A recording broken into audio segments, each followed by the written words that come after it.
I Care If You Listen is an editorially independent program of the American Composers Forum. For the past 15 years, the online publication has offered interviews, critical reviews, and short form essays covering the contemporary classical, new, and experimental music scenes. With an expressed focus on artists from historically marginalized communities, I Care If You Listen seeks to provide a safe and equitable space for artists to share their work and discuss the broader social and cultural landscape. The website maintains a dedicated international readership and has cultivated a trusted global reputation as a leading source for new music news in the United States. For more, visit composersforum.org or icareifyoulisten.com.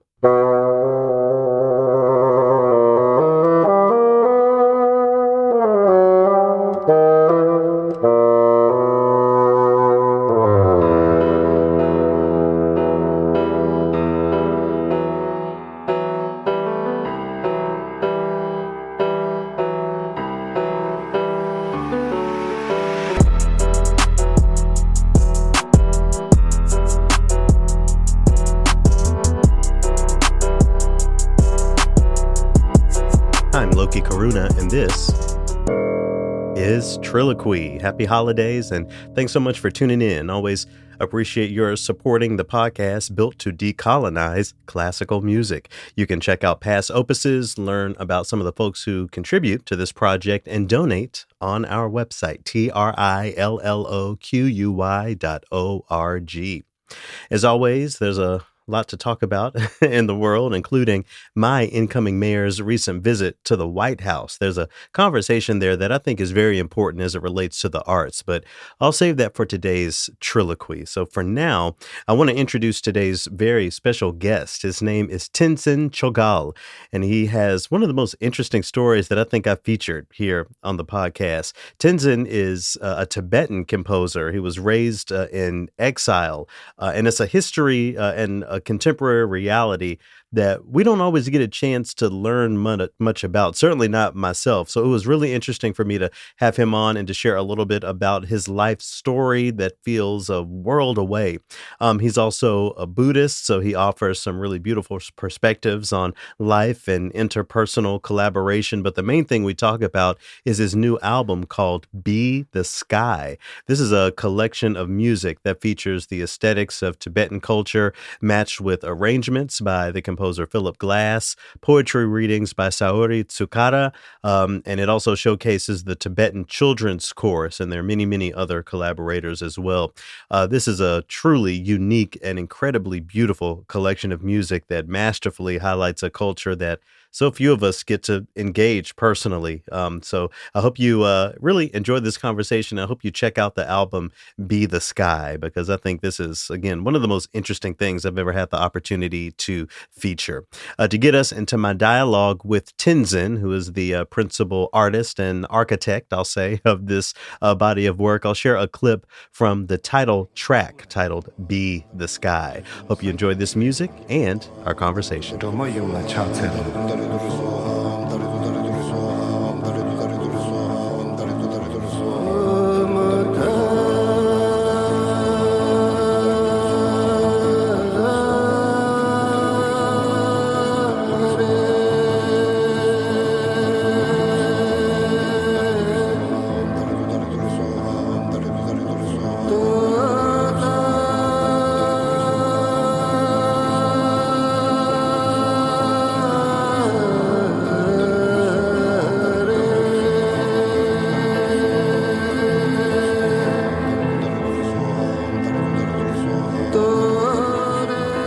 So the human connection in this one, I tried to keep as much as possible the organic sound of it, and also with Philip, I have met him probably 20 years ago when he invited me to Tibet House Carnegie Hall concert.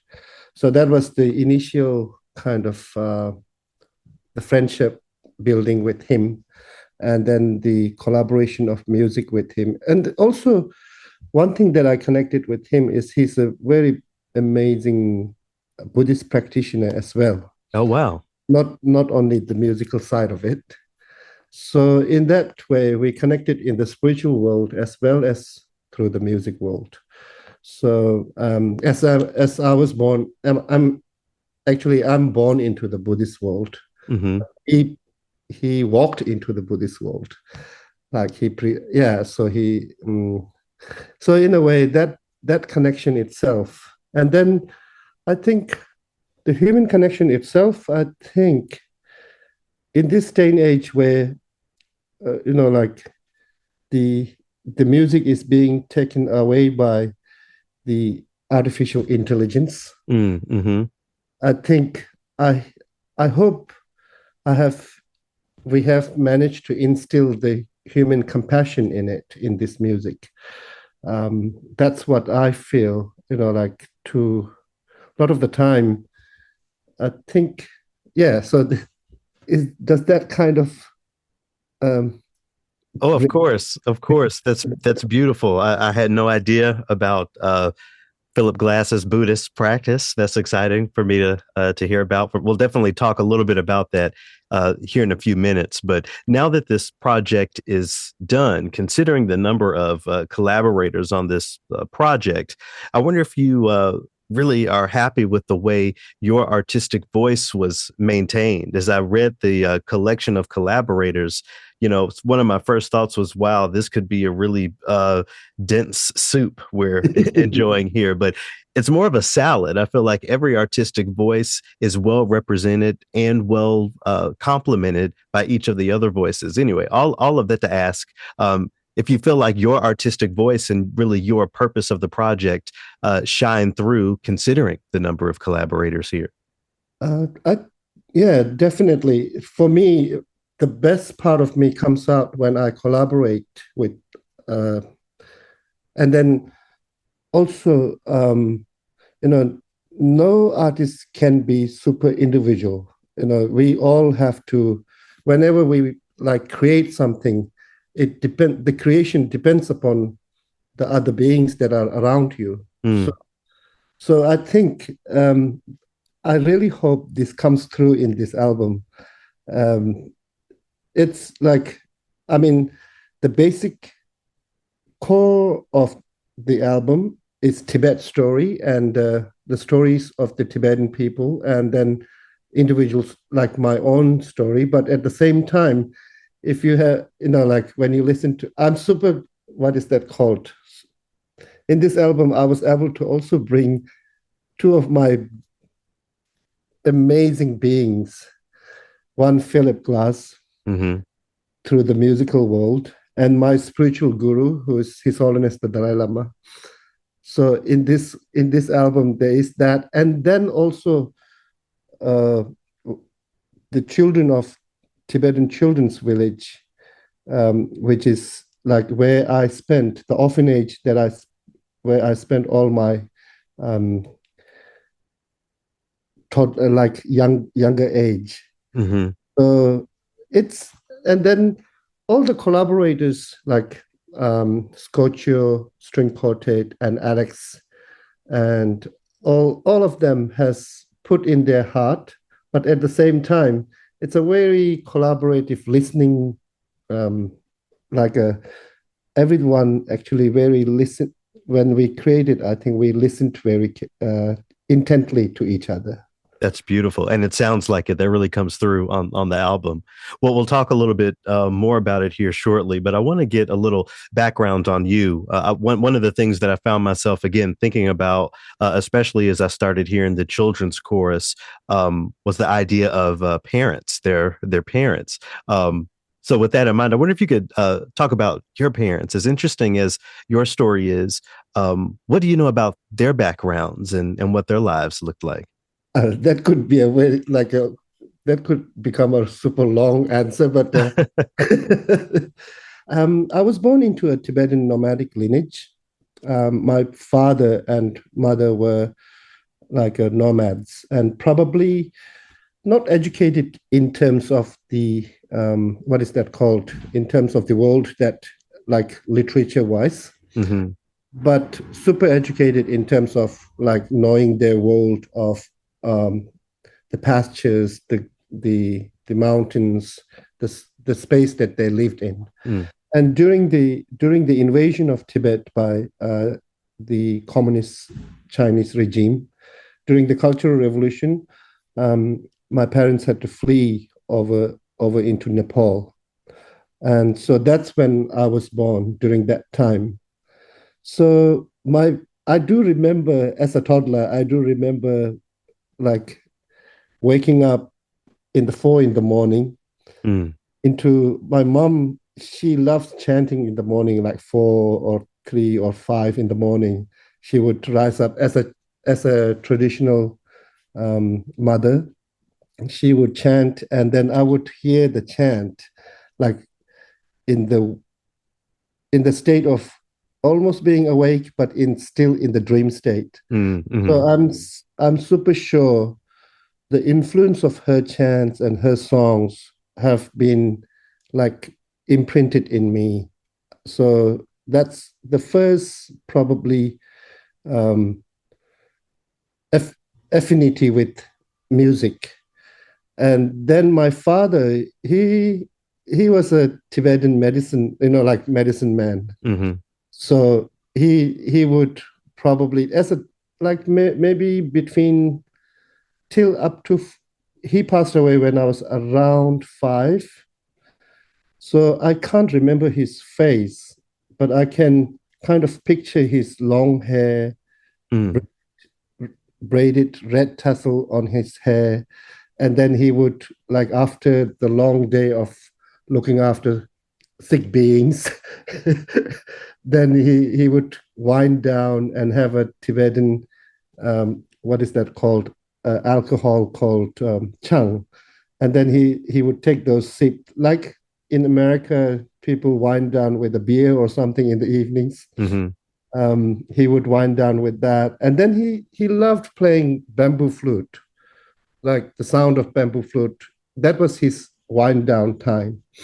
So I think the imprints of hearing them, and then my elders, like during those days, the elders would tell you stories and break into songs and celebrations. So those, I really give credit to the elders and my ancestors, the lineage of my ancestors, the stories from my ancestors, the wisdom that they shared with me and the children. I think those have impacted me in my uh, creation of the music. Yeah. This world you describe feels a lifetime, a universe away, based on what it looks like, living here, both of us here in New York. Well, how do you feel about that? Are these memories that are close? Do they feel far away for you? I wonder. I think I feel close to it, but at the same time, it feels. I describe it as when my parents were exiled into the uh, probably totally a different world from their homeland. It must have felt for them being dropped from one universe to another one, Hmm.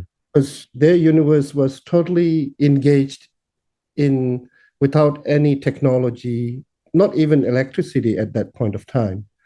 And then they were dropped into Nepal, where there was like bright electrical lights and all these like technologies right in their face.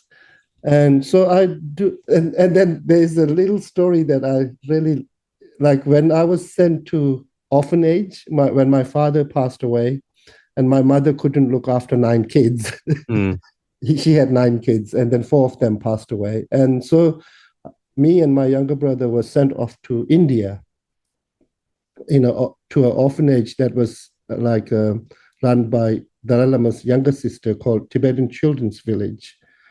And I do remember the time when I was standing on the platform of the train station as probably I must have been like probably 5 or 6, like, and there was long thing coming towards me with we were all 20 kids like waiting for that thing, and 2 adults looking after the 20 kids being taken to India. And I thought, I can still remember super vividly, like thinking, wow, amazing moving house coming towards me. Wow.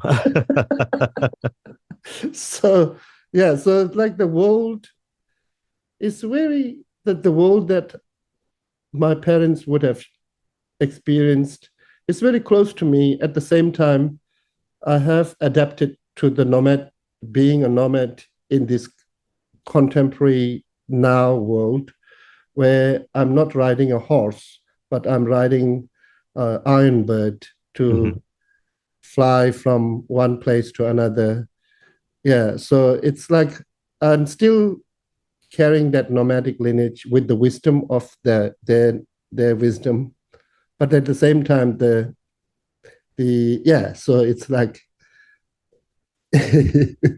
I want to acknowledge that this history that you're referring to with exile and Tibet, it's history that I certainly didn't learn in school. I learned maybe by watching a documentary one day, and they happened to talk about it. I'm sure that there must be many people who aren't familiar even today. Just in brief, I wonder, at least for context, if you could talk a little bit about that history, what this was and what happened.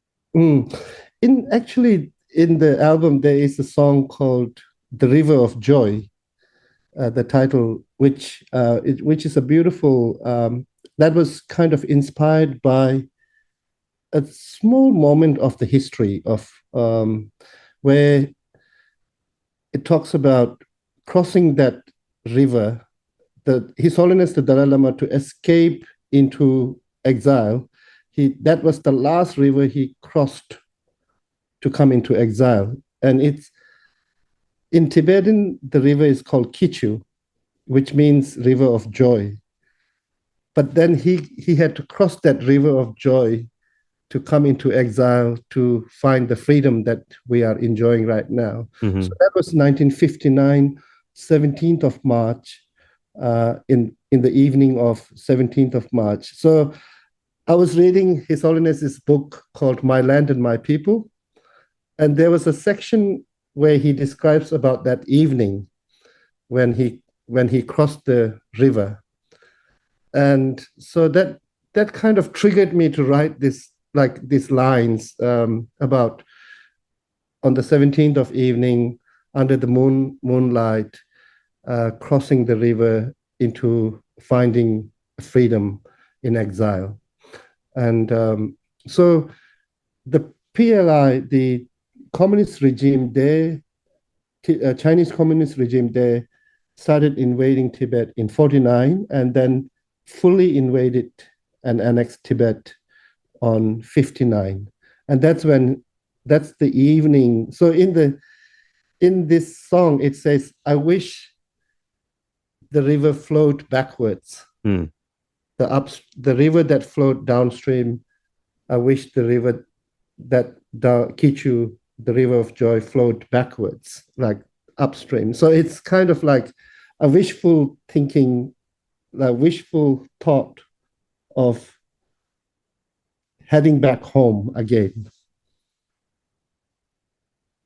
Can you talk a little bit about the process of creating this music? There's so much history, there's so much narrative that has, of course, inspired what people will hear. But as far as translating that into music from birth, or I guess from idea to birth, as we talk about this project, I wonder if you can talk a little bit about that process and also the logistics. Where was the project recorded with everyone in the same space? Were things put together? Well, what's the story here? Okay. Yeah. So that was during during the time when we were all scared of breathing with each other, Sure. like breathing next to another human being. Hmm. And then all the birds were free, all the animals were free, like taking the sky and the space. And during that time, I think the Tibet House concert didn't happen in Carnegie Hall, but it happened online. Hmm. And then Philip and me, we decided to write this piece called "Be the Sky," which is which is which is based on one of my favorite yogi poet, Milarepa from Tibet. As like we consider we we Tibetans believe that he's one of the human beings who have attained the nirvana or the enlightenment in one's lifetime, and he might be the only human being who have actually resided up on the Mount Kailash as well.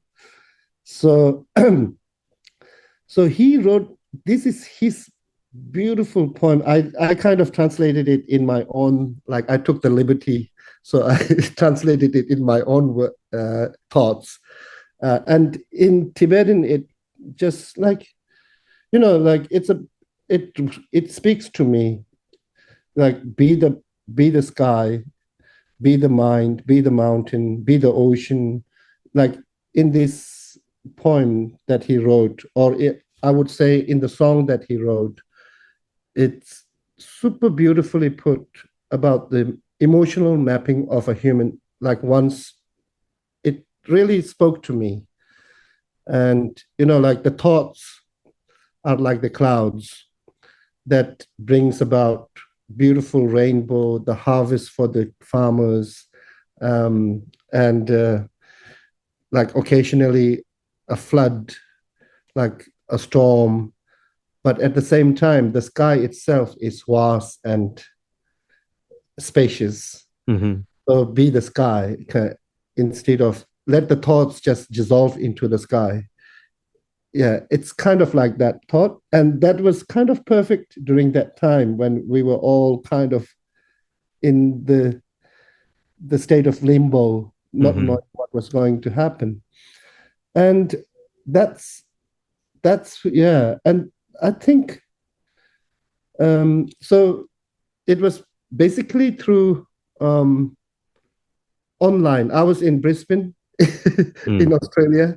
I was exchanging my recordings, sending over to New York, and then Philip, with the assistance of Alex and Sauri, would send me the files, and so we were exchanging it over the sky. Wow. and that's how it came out. And then when it got released, it was only one evening online presentation. And then Orange Mountain Record, they said, "Oh, we really love this piece. Can we can we release it?" And I was like, "Can we please hold on to it? Because I would love to create that into a full album rather than just like one single out there." And then after that what I kind of did was with Philip, we visited, because over this all 20 years, I have little bits and pieces, like little motifs that me and Philip, we have created together for a film or for a theatrical piece. Like, so we have created all these little motifs. Like sometimes the films, they only want like 30-second or 90-second piece. And whenever we wrote something, I've always wanted to extend that piece into a longer piece. Mm-hmm. So these are actually revisiting those pieces and then creating those into a fuller where I've always wanted. So that's what happened. Wow. Wow. I wonder, I would love for you to talk a little bit about the vocalizations, the singing that people will hear on this album. Can you talk about the language, where these poems come from? That was something that really drew me as well. The vocalization, it's very, as I was talking about my parents being nomads. Mm-hmm. So basically, it's based, the root of the vocals that I'm doing is in the nomadic lineage, the Tibetan nomadic lineage, and it has got that element of super healing aspect. At the same time, you might hear the landscape as well. Like if you picture it. So it's basically through it's yeah, definitely. But I have developed that into certain way that it's very Tenzin's vocalization as well. Mm. Like I've kind of created it in a very unique way so that it's very like a lot of my Tibetan friends says this is Tenzin. When they hear my voice, they go, that's Tenzin. No one else will be able to do it.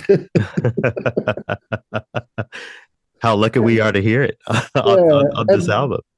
and also I think it's true in a way. You know, like the way whatever Loki you create, there's only one Loki Karuna on this planet, in this universe. So people can imitate you, but people won't be able to give the exact energy that you would be pouring into that piece. And so I think every individual has that power of being the one and only on this whole universe. But at the same time, to make that flourish, that individual flourish, you have to have this whole universe around you. So so it's not yeah, it's kind of like the interdependence part of the world. You know, like we are all interdependent being, but at the same time, very unique being at the same time. It's beautiful that you're talking about interdependence because one of the tracks that drew me the most actually is the one called "Who Am I." I wanted to read some of the poetry there for the folks listening and for you to comment on it. It says, "Why be anyone when you are unborn and unbound? Why enter the prison of being someone when you are free to be whoever you want?" I wonder if you can comment on that. I found that really striking. Uh, that's kind of arised. I wrote it for a friend, you know, like um, but then, you know, like since our birth, we impute so many things on ourselves, Mm-hmm. and those things that we put on ourselves becomes the part of our ego. And so sometimes we are a teacher, sometimes we are a mother, sometimes we are a father, and all these amazing, like a taxi driver, a plumber, the amazing musician or an artist, or like all these things that we impute on ourselves. But when you like what is that called? When you take all of them out, Mm-hmm. take them off, then you're just yourself who is super free to be whoever you want. And you have no restrictions. Like, so it's more about, I think, my spiritual journey. That and the way I wrote it for a friend, but I would like to think of it as a little gift for everyone. Because yeah, so it's more about, you know, like, who am I, you asked with a puzzled smile. No one, I say, just a face in the crowd, you know, and then not being bound by the circus of this samsara. You are free to be whoever you want, which means, you know, like we have this innate quality within us, the Buddha nature, the the uh, the compassionate nature, the vast wisdom that we are. It just needs a little trigger to manifest. And occasionally, I think we all get that sometimes. Like you must have like got that moment of being feeling of that, oh, that enlightened time, like momentary enlightened space. Mm-hmm. Mm-hmm. So we forget to prolong that momentary enlightened space. So it's when you, yeah, I think this topic can become its own own topic. That's right. That's right. I love what you say about triggering that Buddha nature. For me, that's chanting. And as a Buddhist myself, mentions of things karmic, samsara. This really isn't lost on me. But of course, many people listening don't have that context. With that in mind, I brought in something that I wanted to read to get your opinion on. This is a passage, writings from the 8th century Buddhist philosopher that I know is Miao Lo. He says, when one accepts or rejects the Buddhist teachings, they have entered one's ear, and one has thus established a bond with them. And then thought, though one may comply with them or go against them, in the end, one will become because of this bond, be able to achieve liberation. So basically, it's saying even just hearing this has an impact, whether you like it or not. I wonder if you would say that about this music. Again, returning to the original part of the question, there are so many references that might be lost on someone who doesn't practice, doesn't have that context, but maybe just listening to what you've presented will have the benefit that you hoped it would have on them. I really hope people will just like kind of enjoy the music, but at the same time, the one that you just read reminded me of the thought of the liberation through hearing, Mm-hmm. and the liberation through touching, and liberation through seeing.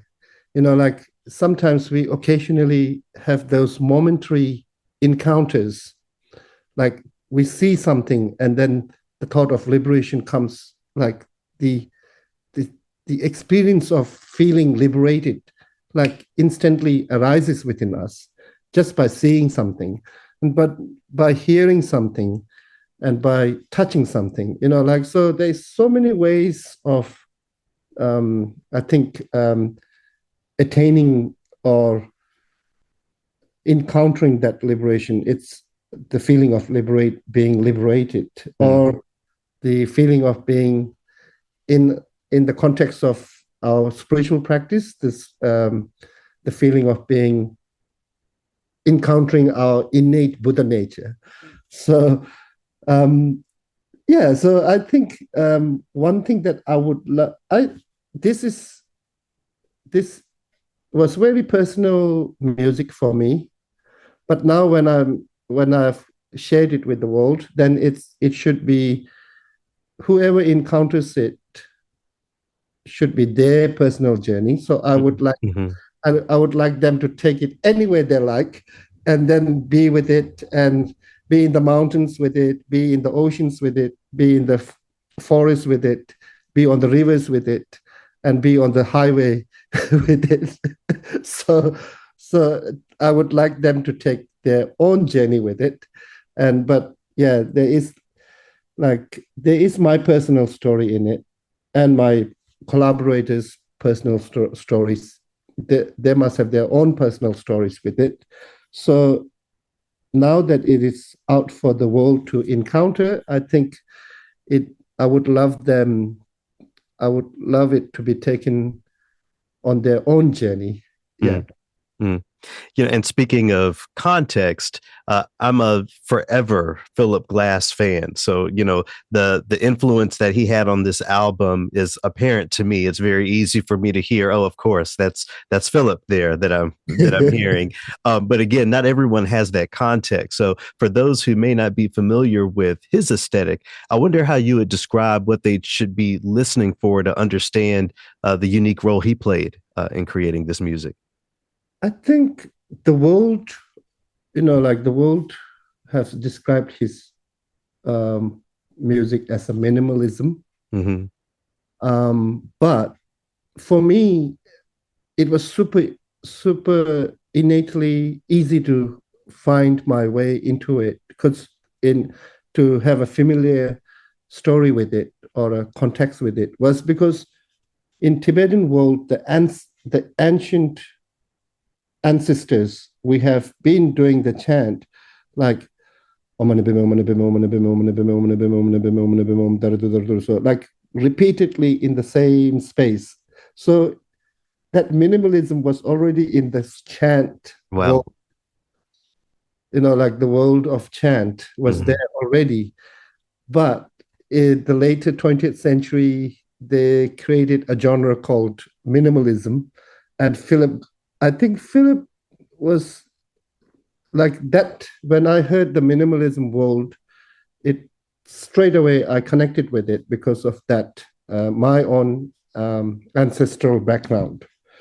So it was kind of natural way of the collaboration kind of like it was kind of like what is that called flowered in it didn't had any what is that called it was super beautifully there already, Hmm. you know what I mean, like and then the nature of Philip being so generous and kind and like spacious with me. uh, when I was first invited to do the Tibet House concert in Carnegie Hall, um, I do remember him giving me so much encouragement and like because I must have looked so what is that called timid and scared and nervous in the backstage on the backstage with amongst all the amazing artists lineups of the artists. um, but he was super kind and we collaborated on a piece on the first invitation itself. So in a way we straight away started yeah and and then he's been a very huge Tibet um, the holder of Tibet support, like Hmm. from the 70s itself. He has been like Tibet has gone through so much ups and downs, and especially the Tibetans in exile, and then Tibetans within Tibet under um, the the occupation of Chinese communist regime. So Philip has been all these years also, like sharing through music. He has been able to tell the story of Tibet to the world. Have you probably you would have seen the movie Kundun, which is Sure. Yeah. which is the amazing story, Martin Scorsese's film on the life of His Holiness the 14th Dalai Lama, and the music is by Philip in this one. Hmm. That's right. And whenever I listen to the music, I can see, and you don't need to watch the visual. Like I can, yeah. So it's amazing music. That music is beautiful, beautiful music. I really love that. One of my favorite underrated um, compositions of Philip is Kundun's soundtrack. I wonder if I mentioned the children's chorus a little earlier. I wonder if you can uh, say more about their contributions to this album. Who are these children? These children are from the school that I went to when I was a little kid. I was in that orphanage with 3,000 other kids. And so whenever I do create a music or an album, if there is space for involving the children from that school, I always try to do that because it takes me back to my roots. Hmm. And then like in this beautiful the childrens are singing in the land encircled by snowy mountains. um, so it's kind of like in asking their root teacher to live long so that they can enjoy his space more often. And and I really love involving them because it's basically um, I'm not able to give my service to the school physically. Hmm. So in a musical way, I'm giving my service to the school where I learned all this like um, these wisdoms and where I formed all the friendships. Now when I go around the world, there is one or two wherever I go. There is one or two There's lots of them in Jackson Heights and Queens and in New York. Okay. Yeah, who went through that school. So I can actually call them up and say, hey, can I actually, if I don't have a bed, then I can just call them and say, hey, can I take? Yeah, so we have that bond. And the school, in this song, what we have tried to do is keep the way the children have sung. So we didn't change any of the pitch or tuned it up or, like keep it as organic as possible, so that it evokes that compassionate, the kind, the the fearless nature of kids. Hmm. Yeah, in this song. Hmm. So you can kind of hear the fearless nature of, as we were when we are kids. I think we are super fearless. We just sing in any notes, and we are That's not. right. Yeah, so we try to keep that nature in this one.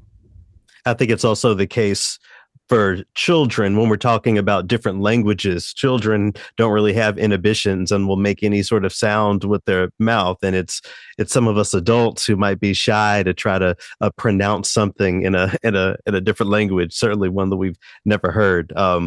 Thinking about that parallel, I'm also still thinking about something that you brought forward that I've never thought about, the repetition of chanting being an expression of what many people describe as minimalism. That's just there's so many connections and dialogues that I think that many people can dive into as they think about this music. I wonder what some of your hopes are for the longer life of this album. We definitely listen to it. We definitely enjoy it. What do you hope will be some of the effects of that enjoyment? I just really want, like, it for me. Music is life for me, and that's so I really enjoyed and loved the process of creating it, and I will still enjoy playing it to the world live as well. Um, but at the same time, I wouldn't expect people to feel this way or that way. I would love people to, like, people who encounter it, to take it on their own journey. Hmm. And like, it may some yeah. So I kind of don't have any expectation, but at the same time, I have the feeling of I'm offering something beautiful, something that will, hopefully, um, kind of inspire or make them think a little bit on our own innate nature, like the Buddha nature that we have. Like, that's one thing that I really would love, Hmm. like, to whether it uh, whether it triggers your compassion to be a little bit more kind, because it's always possible, like, to be kind to the next being that you. So hopefully, I think the music has that ability. I think you don't need to speak the language. Music is like drifting clouds, um, which is not bothered by human created geographical boundaries. And Hmm. for me, music is one thing that it does for me is, I can't go to Tibet, I can't visit Tibet, but music takes me to Tibet every time when I play music. So the Tibet resides within me when I'm playing music, and it's like I'm in Tibet when I'm playing music. And so it's like, for me, even though the geographical boundaries and the geopolitical nature of the world, I can't visit Tibet physically, but I'm there all the time when I'm playing music. That's beautiful. That's beautiful. Are there any live performances of this music that we can look forward to at some point?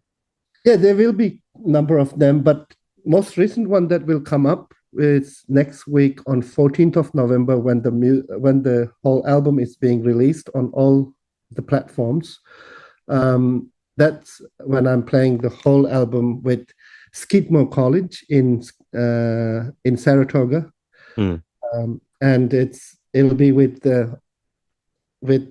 Ataka String Quartet, Alex, and then Skidmore, the children of Skidmore Choir, and so it'll be super fun. And then the music students of Skidmore College will also join in and do all the parts. That is, the arrangement of the music is by my beautiful friend Alex Ring Gray. So he arranged it for who is also an assistant to Philip's office. Philip's, yeah.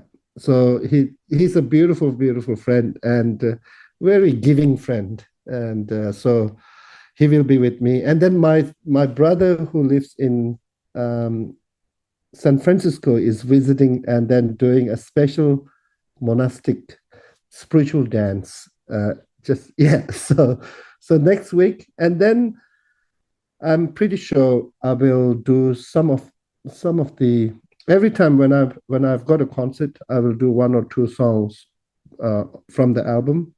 But then I think next year we might do full like Be the Sky number of Be the Sky concerts as well.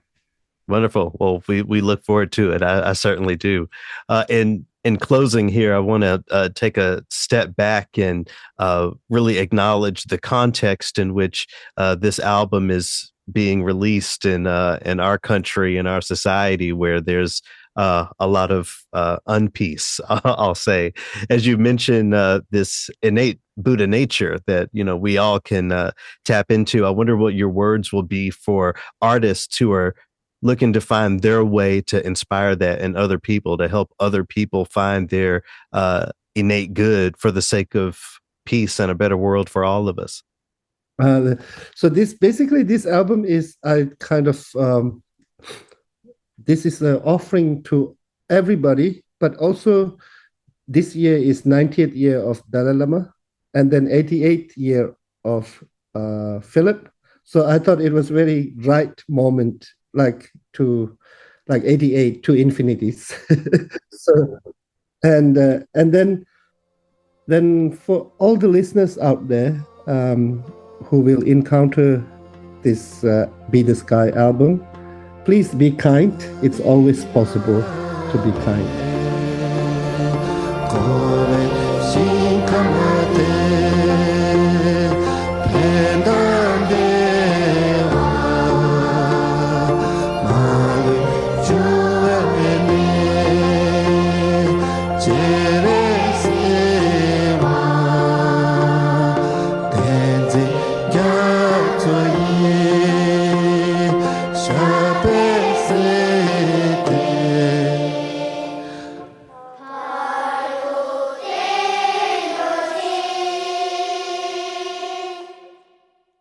That's a bit of the opening track from the album Be the Sky. The tune is called Snowy Mountains.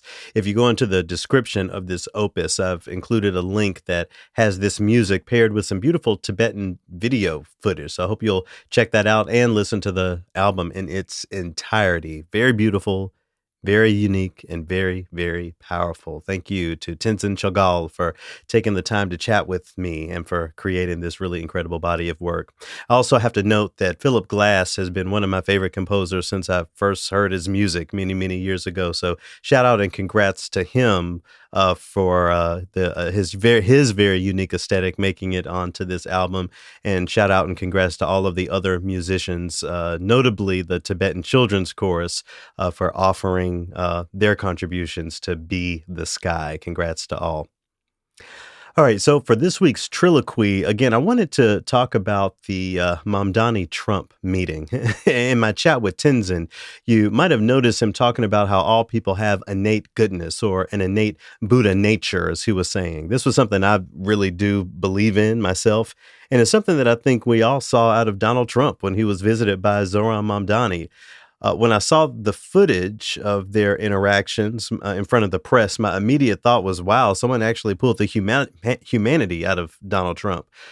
But that wasn't the response I saw from others. From my perspective, it seemed like people wanted him to, Mamdani, that is, wanted him to go to the White House and start a fight with Trump. It was even uncomfortable for me to hear some of the journalists asking questions that attempted to stir the pot right there on site. And no shade to them. It's their job to do that. But it had me thinking about whether or not we're actually ready to live in a peaceful society. And are we ready to forgive? Are we ready to see someone's greater good despite their past horrible actions? I think these questions apply to the way we can think about the arts and the more equitable ecosystem we want the arts to exist in many ways. Like everyone, I'm always evolving. People are always evolving. The person, I was who fully believed in call out culture is now someone who thinks meaningful change is the result of good faith dialogue. And this doesn't mean that we can't have strong opinions. I say we bring those strong opinions to our conversations.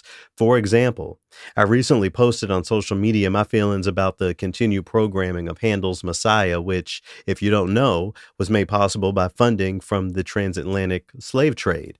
So just imagine if at the top of this opus you heard me doing an ad read that said support for Trilloquy comes from revenue generated by human trafficking.